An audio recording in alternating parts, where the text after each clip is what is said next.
संरक्षित खेती में विभिन्न फसल प्रणाली की तुलना। संरक्षित खेती यानी फसलों की खेती नियंत्रित वातावरण में करना। नियंत्रित वातावरण यानी तापमान, हवा में नमी, सूर्य प्रकाश तथा पानी का नियंत्रण फसल की जरूरत के अनुसार, जिससे हमें स्वस्थ और ज्यादा पैदावार वाली फसल उपलब्ध होती है। फसल को जैविक तथा अजैविक तनाव से बचाना। जैविक तनाव जैसे कीट और बीमारियों से फसल पर प्रभाव पड़ना। अजैविक तनाव जैसे तापमान, ज्यादा या कम पानी, गर्म या ठंडी हवा आदि से फसल पर प्रभाव पड़ना। न्यूनतम पानी का उपयोग कम खरपतवार के साथ। प्रति क्षेत्र पैदावार में बढ़ोतरी। फसल प्रबंधन में कम कीटनाशक का उपयोग। उच्च मूल्य अथवा उच्च गुणवत्ता वाली बागवानी फसलों को बढ़ावा।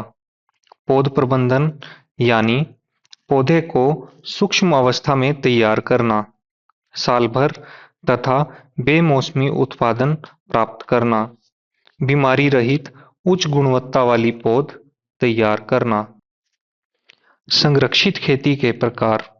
उत्पादक तीन तरह की संरक्षित खेती की प्रणाली देश में उपयोग कर रहे हैं। प्राकृतिक रूप से हवादार पॉली हाउस, नेट हाउस और आंशिक नेट हाउस। किसान मृदा के बगैर भी हवादार पॉली हाउस में खेती करते हैं, जिसके बारे में हम आगे विस्तार से जानेंगे। प्राकृतिक रूप से हवादार पॉली हाउस।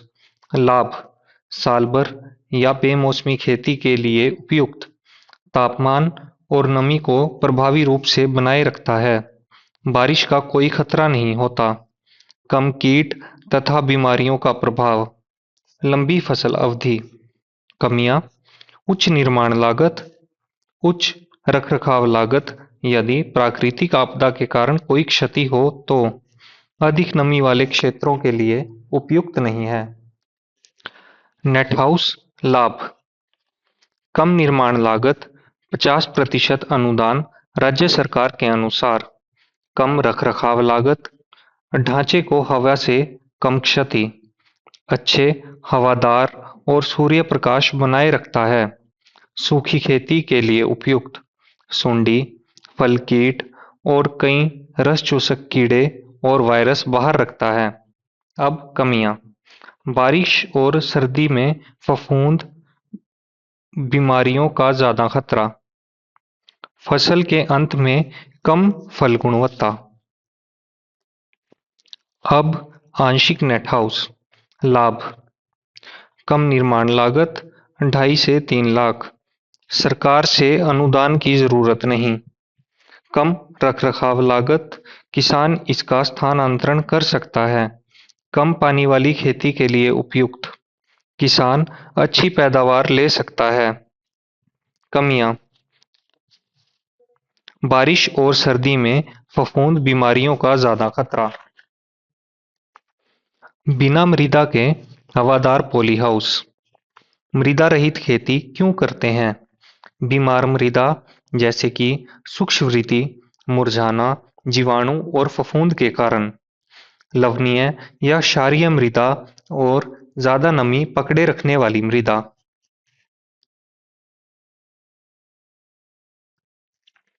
उपयोगी सबस्ट्रेट।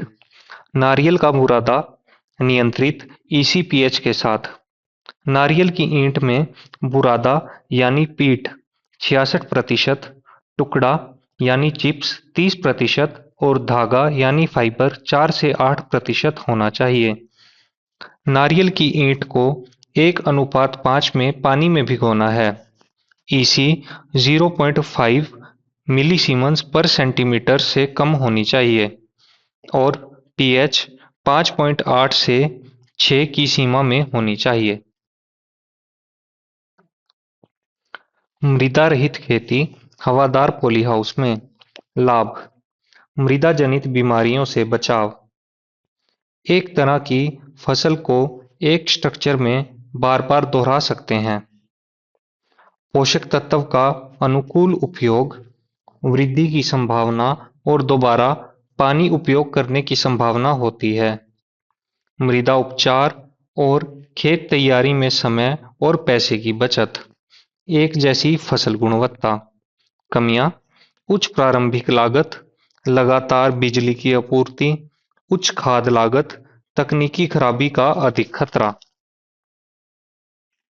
निष्कर्ष: संरचना का चयन निवेश और फसल चयन पर निर्भर करता है। कम पानी वाले क्षेत्र में नेट हाउस लगा सकते हैं। ज्यादा वर्षा और ज्यादा ठंड वाले क्षेत्र में हवादार पॉली हाउस लगा सकते हैं।